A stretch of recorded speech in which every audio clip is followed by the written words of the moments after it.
In the dense jungles of the Philippine island of Lubang, one Japanese soldier seemed to vanish at the end of World War II. Hiroo Onoda kept walking the tree line, carrying his rifle, convinced the fight was still alive. For 29 years, he refused to surrender. While radio reports said Japan had capitulated, he remained in hiding, listening for orders that never came, and trusting training that demanded obedience above survival. This is the story of loyalty turned into endurance, how a loyal imperial soldier, cut off from reality, built a life from leaves, silence, and fear of enemy words printed on paper. In 1944, Japanese forces sent small units into the mountains of Lubang to sabotage landings and harass supply lines. Hiroo Onoda, young and disciplined, took his mission as a promise: survive and wait to strike again. Then the war shifted.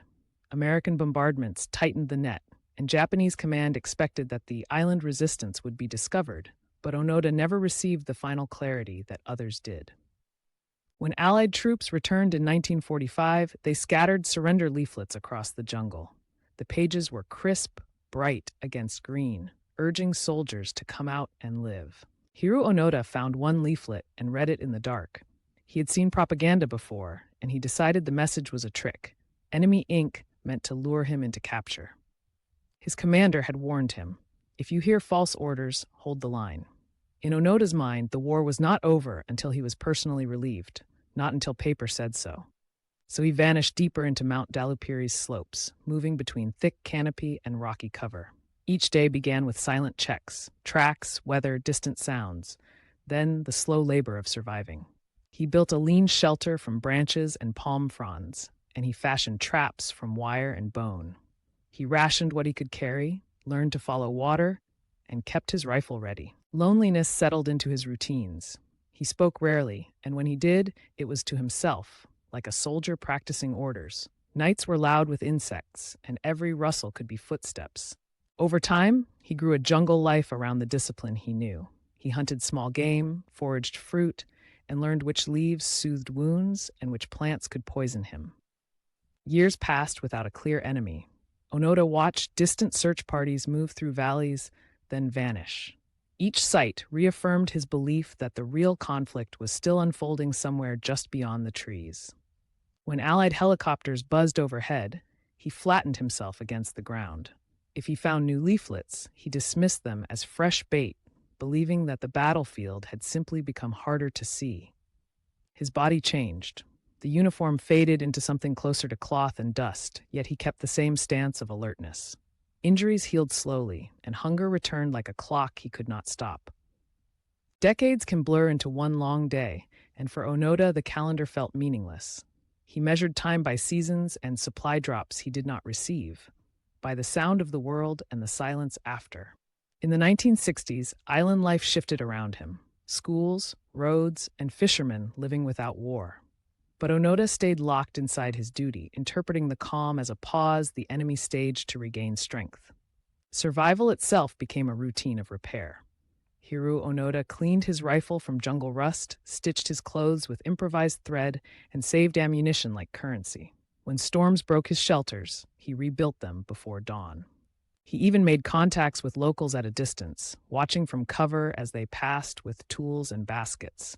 When fear spiked, he retreated, convinced that every unfamiliar face was part of a larger trap. At moments, that conviction hardened into violence. Accounts from the years he remained mention armed encounters on the edge of villages, moments when he believed capture was imminent and fired to defend his mission.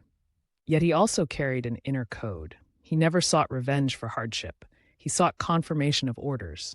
Even when he heard rumors, he framed them as signals for deception, not truth. Sometimes he caught hints of the outside world, shortwave chatter, distant fireworks, the occasional report carried by travelers. He recorded what he heard, then weighed it through the lens of his training, dismissing clarity as part of a ruse. That is what made him remarkable to those who later found him. Not only persistence, but the certainty that survival meant waiting for the right voice. For Onoda, the war had become a vow with no deadline. Then, in 1974, that silence finally broke. His former commander, an officer who had survived the same conflict, tracked him through years of reports, rumors, and desperate hope to end the ordeal properly. Slowly, they closed the distance. In the jungle light, the commander's presence carried weight, like a message delivered in person. Onoda watched from the shadows, rifle ready, searching the face for authority. Onoda demanded proof that this was truly his commander and that the war had ended. The officer stepped forward, close enough for Onoda's watchful eyes to find familiar signs, until the doubt finally loosened. When the commander finally spoke the right words, Onoda's shoulders tightened, as if a switch had flipped after endless darkness. He recognized something he had never been able to verify: the order to stop. After 29 years of refusing surrender, he did not storm out. He lowered his weapon carefully, took a slow breath, and let the jungle remain behind him, one step at a time. The world he had been denying was waiting beyond the trees. Roads, families, cameras. Survivors of the war were older now, but they welcomed him like someone returned from legend. In Japan, news crews filmed his gaunt figure and quiet eyes. He carried not medals, but the habits of camouflage and caution, translating questions into pauses as he tried to find his footing. Later, he appeared in documentaries and public forums, answering with careful, humble statements. He urged younger generations to value peace and to check facts, because a single mistaken belief had kept him alive while others lived in safety. People debated his story. Some saw devotion to duty taken too far, others saw a tragedy of isolation and miscommunication. Either way, his years in the jungle forced the public to confront what propaganda can do. Hiroo Onoda lived long enough to speak about the moment he received the final order. He admitted the leaflets had sounded convincing, and that belief can become a prison when no trusted voice arrives. When he returned to ordinary days, meals with his hands, streets without camouflage, his posture changed slowly. Even then, the jungle stayed inside him, a memory of hunger, insects, and the soundless weight of waiting. For the Philippines that sheltered him, the story also left a scar. The jungle he depended on became a place where war consequences lingered, affecting civilians who simply wanted to live safely.